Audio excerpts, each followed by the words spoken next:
Mitra saya di Jawa Timur yang juga pengurus Ormas Nahdien menelpon saya karena status abahnya pemilik pesantren yang cukup tua dan terkenal di Jawa Timur, maka dia dipanggil Gus. Logat Madura ditambah ciri Jawa Timuran tapal kuda membuat telepon saya walaupun gak pakai speaker tetap tembus keras keluar dan saya harus menjauhkan telepon itu dari telinga saya. Mas, katanya di seberang telepon, urusan ambek anjing Cina itu bagaimana? Sudah diteken kah? Hah? Saya bingung dan bertanya, anjing Cina mana Gus? Rasis banget nih tumben-tumbenan. Lah yang prank pipaiku loh, katanya dengan logat Madura kental yang dilanjutkan berkata, sudah nak pinak nih masalah wis teken ae. Nak pinak opo lagi itu, saya bilang gitu. Beranak pinak mas yo posi sampai niki, katanya dengan khas Maduruannya. Saya jawab, ngapunten lah, kalau anjing Cina iku opo? Saya memerlukan penjelasan atas ketidakmengertian saya. Iku loh, husky lah artinya anjing toh, Sinok itu lah Cina. Jadi PT HCML itu Husky Sinok Madura Limited itu artinya lah perusahaan anjing Cina membatasi Madura tayo. Cia, mate. Oke lah Gus, saya tak ganti telepon. Kebanteran niki, budek kuping saya. Saya pun melanjutkan mengganti HP, memakai telepon biasa untuk melanjutkan komunikasi urusan ambek anjing Cina iki. Sesekali pembukaan video kayak gini boleh ya, supaya mengerti kenapa saya anti BUMN-isasi dan anti Tiongkok-nisasi. Jadi saya rincikan cerita muasal agar menjadi paham. Saya ini anti BUMN-isasi yang dilembagakan di bawah kementerian. Semua sudah tahu. Yang saya katakan selanjutnya mungkin dianggap lebay, yaitu karena BUMN-isasi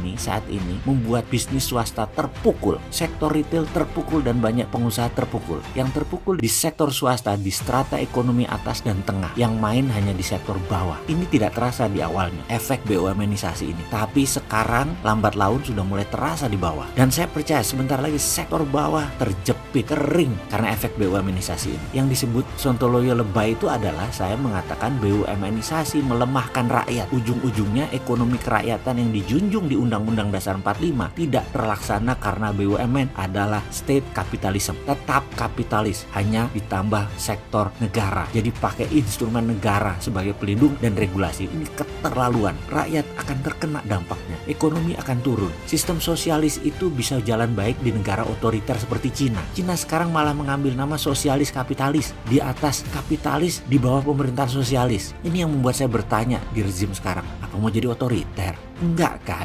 Dengan BUMN-isasi ini, itu otoritarian sektor ekonomi. Ini akan sekali lagi melemahkan swasta, menurunkan daya beli, dan negara kekurangan cash. Lebay kan saya dengan pendapat ini? Tapi itulah platform saya berpikir. Mudah-mudahan salah. Karena saya ingat sewaktu ada gas di tahun 2017 milik HCML di Sampang Madura yang mendarat di Pasuruan, yang diambil BUMN negara, swasta nggak bisa dapat jatah karena semua diambil BUMN. Semua proyek diambil BUMN aja pokoknya. Padahal mahal dan investasinya sama biayanya sama-sama pakai bank. Swasta gak kebagian. Dan saya bisa cerita panjang urusan BUMN-isasi karena menginjak kaki saya di mana-mana. Saya ngamuk jadinya. Gas tersebut akan didistribusikan ke Grati. Di sana ada gas fire power plant milik Indonesia Power. BUMN juga, anak usaha PLN. Ini semua BUMN aja pokoknya. Untuk 600 megawatt power di mana gas HCML akan dideliver ke Grati, yang deliver siapa? BUMN lagi. Lalu kita swastanya di mana? Semua diambil BUMN. Ya, terpaksa kita pasang badan, pipa yang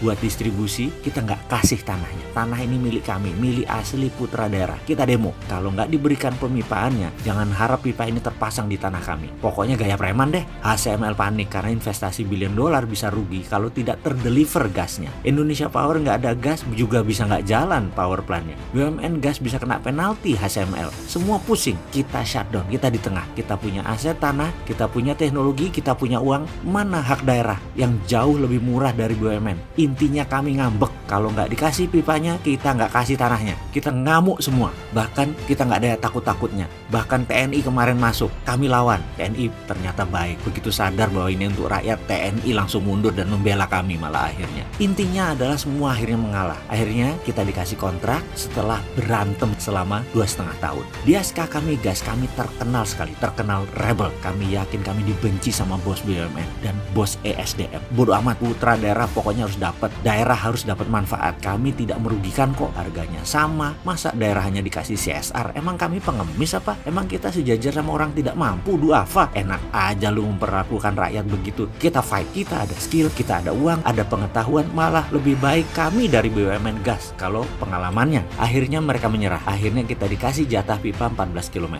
Sekarang kami kerjakan. Itulah peristiwa yang membuat kami dari dulu dibilang rebel, terutama zaman BUMNisasi ini jadi raja seperti sekarang. Maaf bagi para pendukung BUMNisasi, kami ini pain in the ass. Kami hanya memperjuangkan hak rakyat setempat. Anjing Cina akhirnya menyerah, BUMN akhirnya menyerah juga. Lagi itu dong, mosok kami harus perang terus-terusan hanya untuk meminta hak. Tender kalah karena ada privilege buat sesama BUMN, dibungkus dengan kerja sama antar BUMN, padahal harga BUMN lebih mahal dari swasta. Ya kami lawan, sayangnya kami sendirian, yang lain hanya macan di sosmed.